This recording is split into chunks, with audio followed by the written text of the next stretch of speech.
সমস্ত নবীগণকে আল্লাহ পাঠিয়েছেন মৌলিক একটা উদ্দেশ্যে, পৃথিবীর বৈষম্যহীন এক সমাজ গড়তে।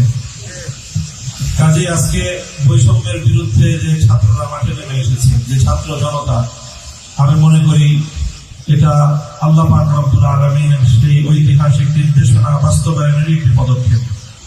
যখন আমাদের জাতির দীর্ঘ বৈষম্যের জাতাকলে পিষ্ট হয়ে প্রতিটি ঘরে ঘরে বোবা কান্নায় গোটা দেশ এবং একেবারে একটা কঠিন গঙ্গানির শব্দ প্রতিটি ঘর থেকে আসছিল, সেই সময়ে যখন কেউ কথা বলার সাহস পাচ্ছিল না, সেই সময়ে চিরতরুণ ছাত্র জনতা তারা জেগে উঠেছে বৈষম্যের বিরুদ্ধে।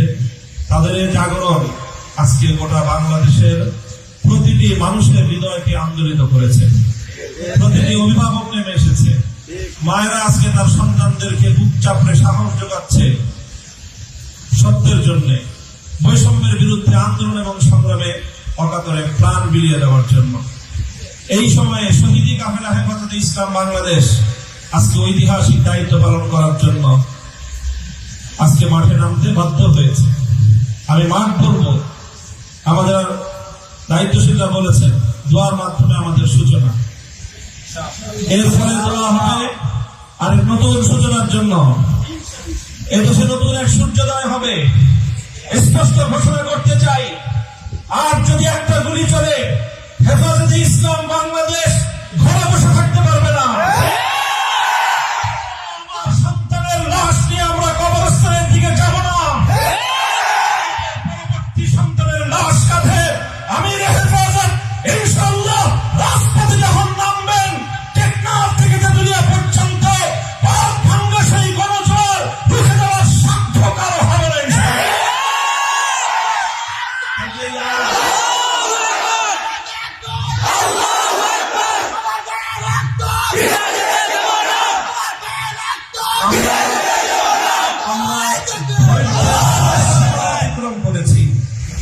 পরিস্থিতি এভাবেই যদি চলতে থাকে, আর যদি আমাদের দেশের জনগণের নিরাপত্তার দায়িত্বে নিয়োজিত আইন শৃঙ্খলা রক্ষাকারী বাহিনী বুলেট যদি আর বন্দুকের নল থেকে আরেকটি বুলেট ছুড়ে, তাহলে বাংলাদেশের পরবর্তী গণ অভ্যুত্থান অবশ্যম্ভাবী হবে। সে অভ্যুত্থান রুখে দিতে কেউ পারবে না।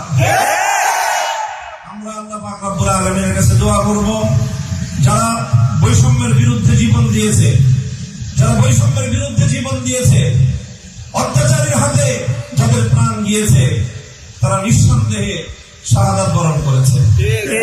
কাজে সেই শহীদদের আত্মার মাগফিরাত শুধু নয়, বরং শহীদদের শাহাদাতের কবুল হওয়ার জন্য আমরা দোয়া করবো আল্লাহর কাছে।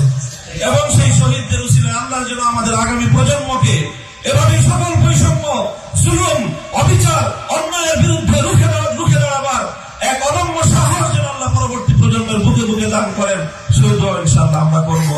ওয়া আখিরু দাওয়ানা আলহামদুলিল্লাহি রাব্বিল আলামিন।